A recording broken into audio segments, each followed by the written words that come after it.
भगवान गौतम बुद्ध, महात्मा ज्योतिराव फुले, छत्रपती शाहू महाराज, भारतरत्न डॉक्टर बाबासाहेब आंबेडकर, सत्यशोधक अण्णाभाऊ साठे विचार मी पडण्याचं वंदन करतो.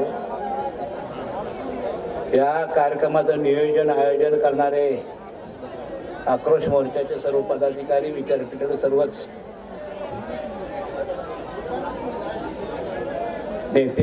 नेतेगण आणि माझ्या जमलेल्या बंधूंनी भगिनींनो, खर तर मांगा महाराज काय भांडण नाही. दोघही गावाच्या बाहेर दोघही मोठच बोलतात आणि दोघही मोठ्याच खातात. पतंग झालं. अरे पाण्यामध्ये काठी मारली तर पाणी विभागत नाही. पाण्यामध्ये काठी मारली तर पाणी विभागत नसतं. पण त्यांनी आता भिंत बांधायला चालू केली. पण जरी तुम्ही भिंत बांधली तरी दोन समाज एकत्र करण्यासाठी भिंत आम्ही मोडल्याशिवाय राहणार नाही. त्यांचे काय विद्वान कायद्याची भाषा बोलायला लागले. ते म्हणतात वर्गीकरणाचा निर्णय संसद घेते म्हणे. संसद घेते, संसद कायदा करते.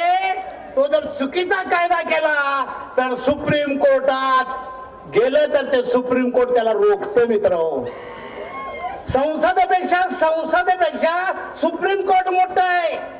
गेल्या वेळेस मुर्मा राष्ट्रपती म्हणाल्या आमचं काय चुकलं तर सुप्रीम कोर्ट काय करतंय. गवई म्हटले तुमचं काय चुकलं तर आम्ही दुरुस्त करायला आदेश देऊ शकतो. एवढा मोठा अधिकार सुप्रीम कोर्टाचा असताना ते तुम्ही मान्य करायला तयार नाही. ते मान्य सुप्रीम कोर्टाचा निर्णय मान्य करायला ते सुरेश माने काय म्हणतोय. हे जी सनद काढून घेतली पाहिजे अजंतचे.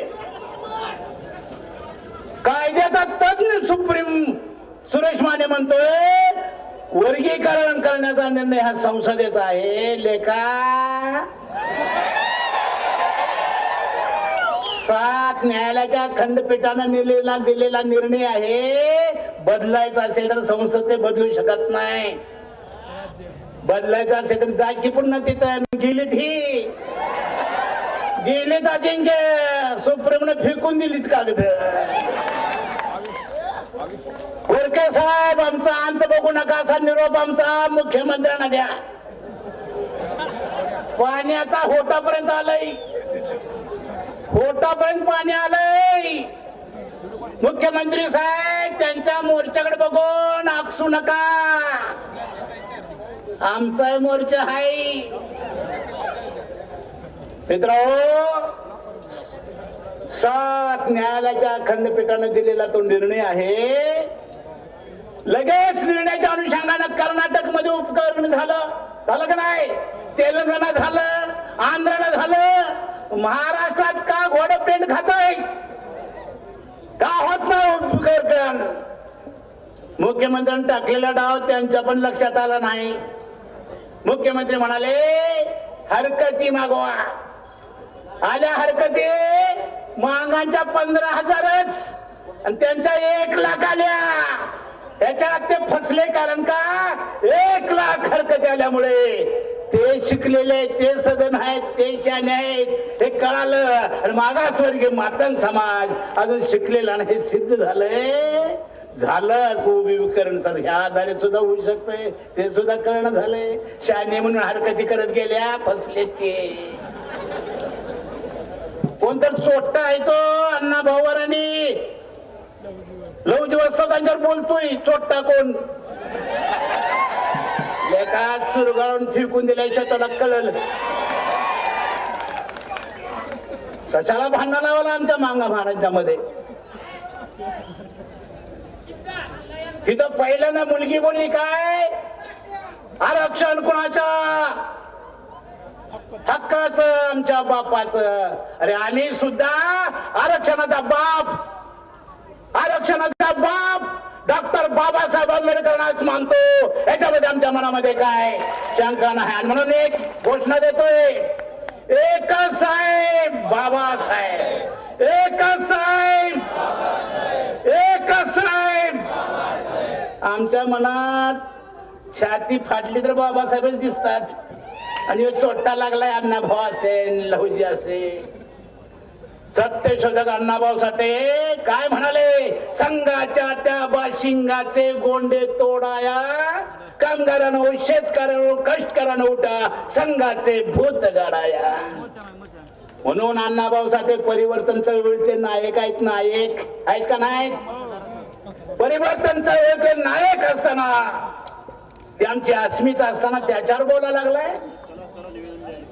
कोणाच्या स्टेजवर बोलतोय तो? इथं जर मी वाईट बोललो तर गोरखेंच्या नेतृत्वाखाली मोर्चा, गोरखेने म्हटलं पाहिजे भास खाली, भास खाली, महापुरुषांच्यावर बोलायला तुला अधिकार नाही म्हटलं पाहिजे का नाही? टाळ्या वाजवायला लागल्या ती, व्याकली झाल्या ती सगळी. आणि म्हणून महापुरुषांचा आदर करणारा हा समाज आहे. मी जाता जाता एक सांगतो मित्र, 3.5% ब्राह्मण, गोरखे साहेब 3.5% ब्राह्मण 1925 ला बसले. काय या देशाची सत्ता घ्यायची आहे, घेतली का नाही?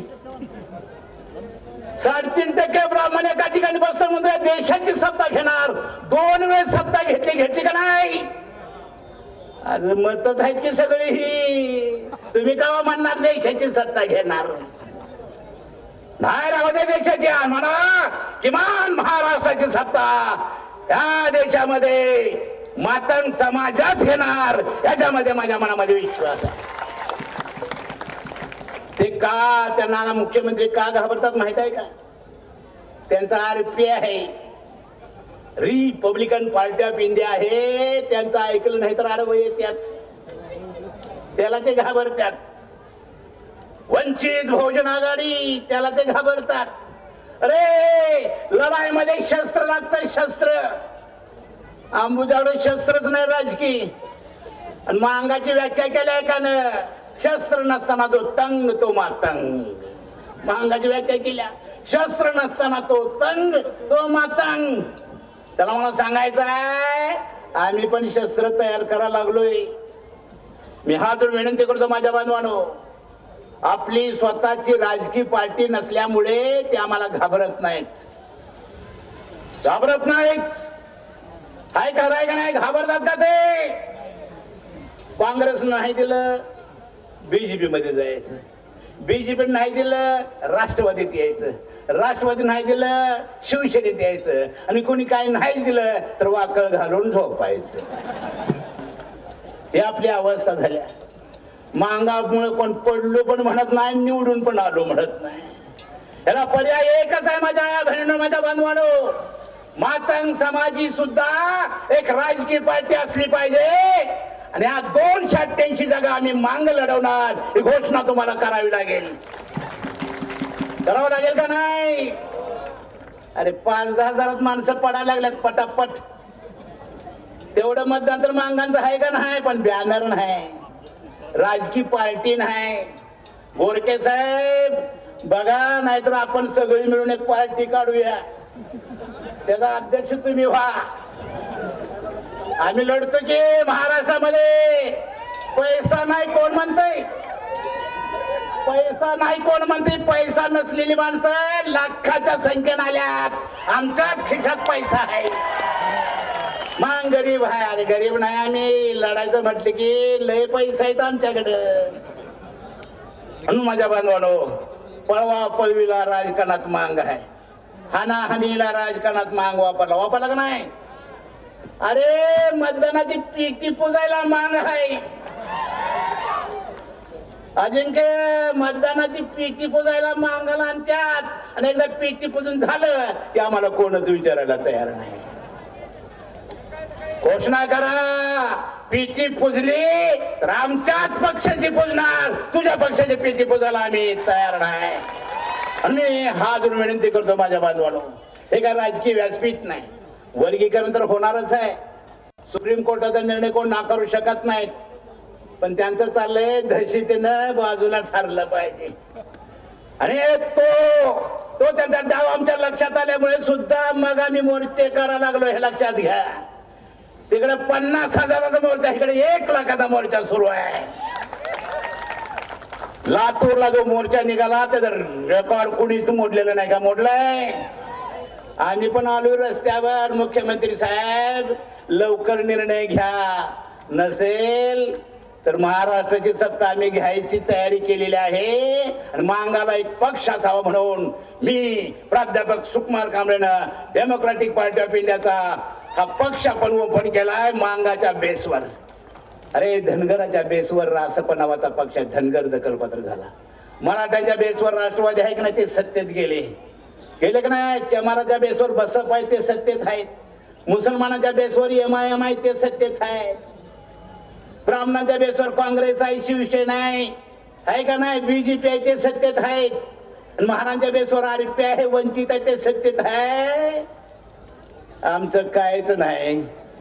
आणि ही पोकळी भरून काढायची असेल आणि शस्त्राला भिडायचं असेल तर डेमोक्रॅटिक पार्टी ऑफ इंडियाचा महाराष्ट्राचा नेता मी अजिंक्य भाई अफसानेला डिक्लेअर केलंय. गोरखे साहेबांनी, गोरखे साहेब तुम्ही अजून सुद्धा तिथे चर्चा करा, लवकर करा. मांगा चिडल्यात म्हणून सांगा. नसेल तर 48 लोकसभा मी लढवणार आणि विधानसभेच्या 288 जागा लढवणार का नाही? म्हणा तर की. कोणतर म्हणे चंद्रराव जायची भाषा. अरे एक कांशीराम चांभाराचं वर्ग उत्तर प्रदेश मध्ये गेलं, बसप नावाचा पक्ष काढला. 4 वेळेस मुख्यमंत्री मायावती झाली का नाही? आंबूज प्रत्येक खेड्यात आहे आणि एक आंबुजाचं वैशिष्ट्य आहे, मांग सगळ्यांच्या सोबत जाऊ शकतोय, सगळ्यांना बरोबर घेऊ शकतोय. हे बेडवा जर आपण केलं तर महाराष्ट्राची सत्ता आपण नक्कीच घेऊ शकतो. ते घ्याल अशी अपेक्षा व्यक्त करतो. माझं नाव लेट करतो. जय भीम, जय बुद्ध, जय भारत.